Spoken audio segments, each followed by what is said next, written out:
নমস্কার বন্ধুরা, রিয়াঙ্কা লাইফস্টাইলে নতুন একটা ব্লগে আপনাদের সকলকে স্বাগত। তো আজ দেখেছেন তো পুরো মেঘলা আকাশ হয়ে রয়েছে আর কি। তো এর মধ্যে দিয়ে সংসারের কাজ তো শুরু করতে হবে। তো আজকে করব একটু পনিরের তরকারি। তো সেই কারণে ফ্রিজ থেকে সবার প্রথমে পনিরটা বার করে রাখছি আর কি। তো যাব উপরে গিয়ে রান্নাঘরে কাজকর্মগুলো করব এক এক করে। তো সবটুকুই তো আপনাদের সঙ্গে শেয়ার করব। তো পনিরগুলো সবার প্রথমে আমি একটু জলে ভিজিয়ে রাখছি।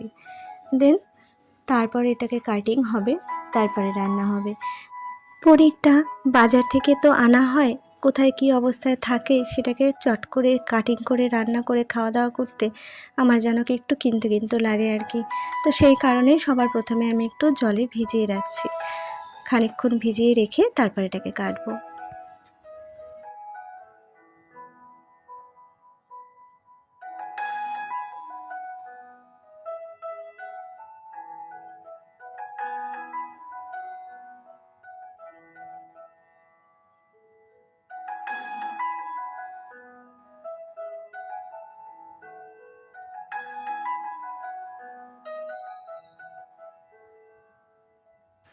তো এদিকে পনিরটা কাটছি, আর একটু পটল নিয়ে নিয়েছি। পটলগুলো না পটল পোস্ত করব আর কি।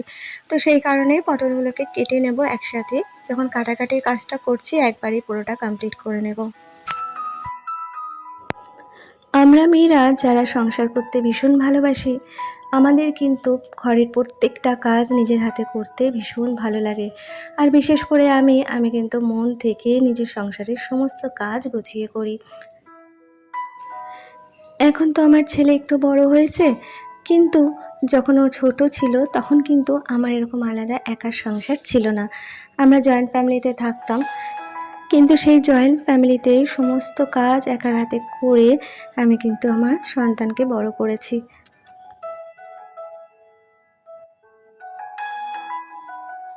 জানেন তো, একটা বেবি যখন জন্মায়, সকালবেলা ঘুম থেকে ওঠার পর থেকে রাত ঘুমোতে যাওয়া অবধি, বা এক এক সময় তো এমন এক একজন বেবি হয় সারা রাত মাকে জাগিয়ে রাখে। তো এরকম ফেজগুলো কিন্তু অনেকই মেয়েদেরই হয়, আমার জীবনেও গিয়েছে। কিন্তু আমার ছেলে আমাকে রাত্রিবেলা খুব বেশি জ্বালাতো না। শুধু শরীর খারাপ থাকলে হয়তো জ্বালাতো, তা না হলে না। এমনিতে ভীষণ লক্ষ্মী ছেলে, জানেন তো। তাই আমার একার হাতে না ওকে মানুষ করতে খুব একটা কষ্ট করতে হয়নি। যখন একটা বেবি জন্মায়, হসপিটাল বা নার্সিংহোম থেকে ডক্টর আপনার হাতে দেয়, তখন মনে হয় কি বলুন তো, একটা তুলো, একটা পুতুল, যে সারা জীবন অপেক্ষার ফল। জানেন তো, সন্তান অনেক বড় জিনিস, যেটা সবাই পায় না। আবার যারা পায়, অনেকে তার মূল্য দিতে পারে না।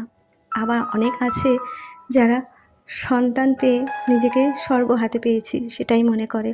তো লাস্টে যেটা বললাম, আমার ক্ষেত্রে কিন্তু আমার সন্তান তাই।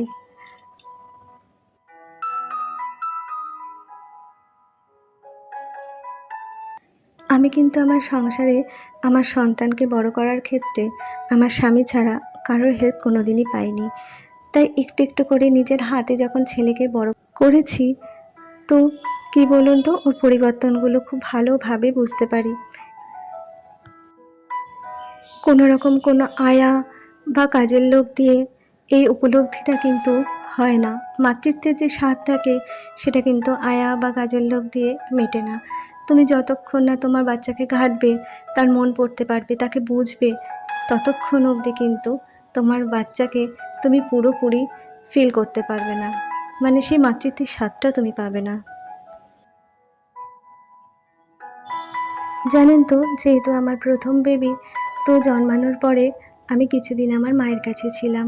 যে কটা দিন মায়ের কাছে ছিলাম, বাচ্চা ধরা থেকে শুরু করে বাচ্চাকে কী করে মেনটেন করতে হয়, অনেক কিছু ছোটো ছোটো টিপস যেটা মা আমাকে শিখিয়ে দিয়েছিল হাতে ধরে। কারণ তার আগে কিন্তু আমি খুব একটা বাচ্চা কাচ্চা ঘাঁটিনি কোনো দিনই। তো আমার ছেলে আমার হাতে প্রথম বাচ্চা, যাকে আমি পুরোটা দায়িত্ব নিয়ে মানুষ করেছি।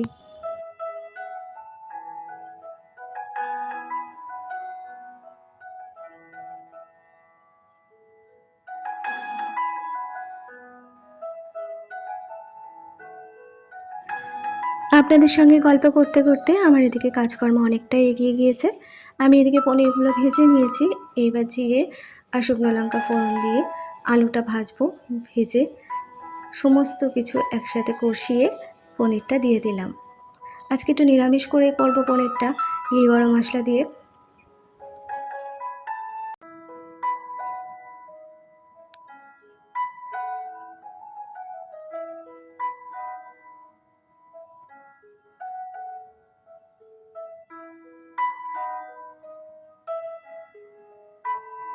এদিকে পটল পোস্তের জন্য পটল ভেজে নিচ্ছি।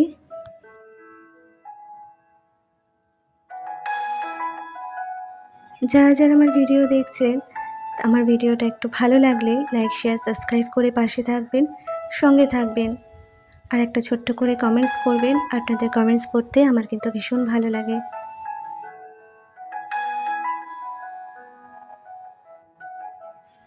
জানেন তো, রান্না করতে করতে আমি কিছু বাসন মেজে নিয়েছি। লাস্টে এই বাসনগুলো ছিল, তো এগুলো পরিষ্কার করে মেজে নিয়ে গামলায় উল্টে রাখলাম জল ঝরার জন্য।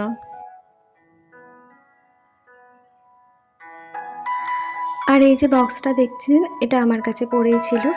আমি এটাকে না ওই ছুরি, কাঁচি এগুলো রাখার জন্য বানিয়ে নিয়েছি আর কি। তো দেখতেই পাচ্ছেন, এটাকে ভালো করে মেজে ঘষে নিয়েছি, আর তার সাথে লাইটার, ছুরি, কাঁচি যা যা আছে সমস্ত কিছু ভালো করে মেজে পরিষ্কার করে নিয়েছি। এবার শুকনো একটা ন্যাকড়া দিয়ে মুছে নেব, নাহলে না জং ধরে যাবে, জানেন তো। তো শুকনো করে ন্যাকড়া দিয়ে পুছে তারপর এটাতে ওই জিনিসগুলো রেখে দেবো।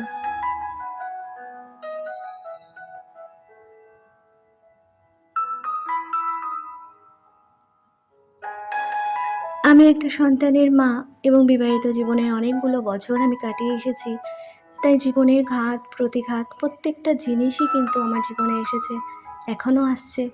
সেইভাবে কিন্তু আমি আমার জীবনটাকে সুন্দর করে সাজিয়ে চলছি। আমি কোনো সময় নিজেকে একা ফিল করি না। এই যে কাজকর্মগুলো দেখছেন, আমার মনে হয় কি বলুন তো, যত কষ্টই আসুক না কেন জীবনে, এই যে কাজের মধ্যে থাকলে না মনটা ভীষণ ভালো থাকে। তাই কিন্তু আমি কাজ ছাড়া কখনো বসে থাকি না।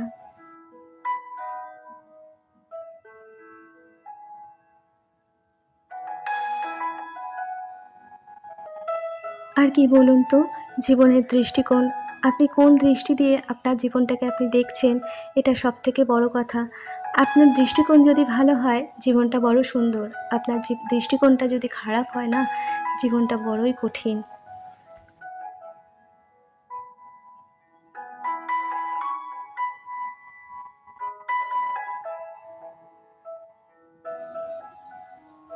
আপনাদের সঙ্গে গল্প করতে করতে আমার রান্নাঘরের অর্ধেকের বেশি কাজ কমপ্লিট। এখন আমি গ্যাসটা পরিষ্কার করে মুছে নিচ্ছি। দেন আমি রান্নাঘরটা ভালো করে পুছে টুছে নিচে চলে যাব।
জানেন তো, ৩ তলায় শুধু রান্নাঘরটা আমি ব্যবহার করি, আর দোতলায় এটা আমার বেডরুম।